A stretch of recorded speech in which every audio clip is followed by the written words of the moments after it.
दोस्तों, आज हम बात करेंगे भगवान गौतम बुद्ध की एक ऐसी कहानी की जो आपके मन को शांत करेगी। बहुत समय पहले की बात है।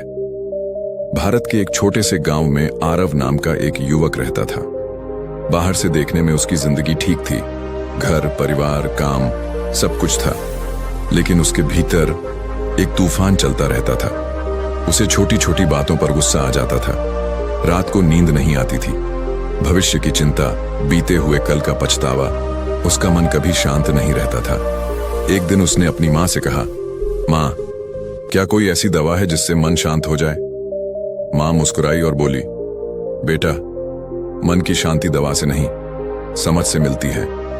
लेकिन आरव को जवाब नहीं मिला। गांव के एक बुजुर्ग ने उसे सलाह दी। पास के वन में एक महात्मा ठहरे हैं। लोग कहते हैं कि वे मन को जीतने का रास्ता बताते हैं। वह महात्मा कोई और नहीं बल्कि गौतम बुद्ध थे। आरव अगले ही दिन उनसे मिलने निकल पड़ा। आरव ने बुद्ध से पूछा, भगवान, मन को शांत करने की दवा क्या है?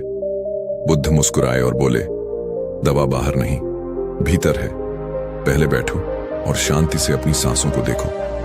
आरव ने आंखें बंद की। शुरू में मन और ज्यादा भटकने लगा। कभी काम की चिंता, कभी परिवार की बात, कभी पुरानी गलती।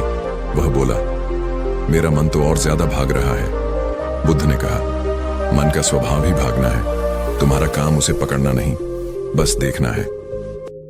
धीरे धीरे उसने महसूस किया कि जब वह अपनी सांसों पर ध्यान देता है तो मन थोड़ी देर के लिए शांत हो जाता है। बुद्ध बोले, रोज 10-15 मिनट ध्यान करो, मन धीरे धीरे तुम्हारा मित्र बन जाएगा। अगले दिन बुद्ध उसे जंगल में टहलने ले गए। उन्होंने कहा, जब शरीर निष्क्रिय होता है तो मन ज्यादा शोर करता है। रोज व्यायाम करो, चलो, दौड़ो, योग करो। आरव ने महसूस किया कि सुबह की ताजी हवा में चलने से उसका मन हल्का हो जाता है। उसे समझ आया, शरीर और मन एक दूसरे से जुड़े हैं। एक दिन आरव बहुत परेशान था। गांव में किसी ने उसकी बुराई कर दी थी। वह गुस्से में बुद्ध के पास पहुंचा। बुद्ध ने कहा, कुछ मत बोलो, बस 10 गहरी सांस लो। पहली सांस, गुस्सा थोड़ा कम। 5वीं सांस, दिल की धड़कन सामान्य। 10वीं सांस, मन शांत। बुद्ध बोले, देखा, तुम्हारे अंदर ही शांति की शक्ति है। एक शाम बुद्ध उसे नदी किनारे ले गए। सूरज डूब रहा था, पानी शांत था, आसमान सुनहरा। बुद्ध बोले, जब मन अशांत हो तो प्रकृति को देखो या अपनी आंखें बंद करके किसी शांत दृश्य की कल्पना करो। आरव ने पहली बार महसूस किया कि शांति बाहर भी है और भीतर भी। बुद्ध ने कहा, मन अकेलेपन में ज्यादा उलझता है, अपने प्रियजनों के साथ समय बिताओ। आरव घर लौटा। उसने माँ के साथ बैठकर बातें की, छोटे भाई के साथ खेला, परिवार के साथ भोजन किया। उस रात कई महीनों बाद उसे गहरी नींद आई। कुछ दिनों बाद आरव ने बुद्ध से पूछा, तो क्या मन को शांत करने की कोई दवा नहीं?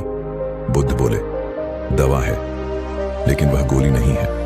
वह है ध्यान, व्यायाम, गहरी सांस, प्रकृति और प्रेम। उन्होंने आगे कहा, अगर मन बहुत ज्यादा बेचैन रहे तो वैद्य या चिकित्सक से मिलना भी बुद्धिमानी है, लेकिन सामान्य अशांति का इलाज जीवन शैली में छुपा है।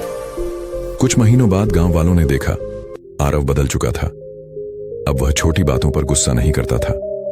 उसके चेहरे पर शांति थी। लोग पूछते, तुमने कौन सी दवा ली? वह मुस्कुराकर कहता, मैंने अपने मन को समझना सीख लिया। मन को दबाओ मत, उसे समझो। ध्यान रोज करो, शरीर को सक्रिय रखो, गहरी सांस लो, अपनों के साथ समय बिताओ और सबसे जरूरी, वर्तमान में जियो।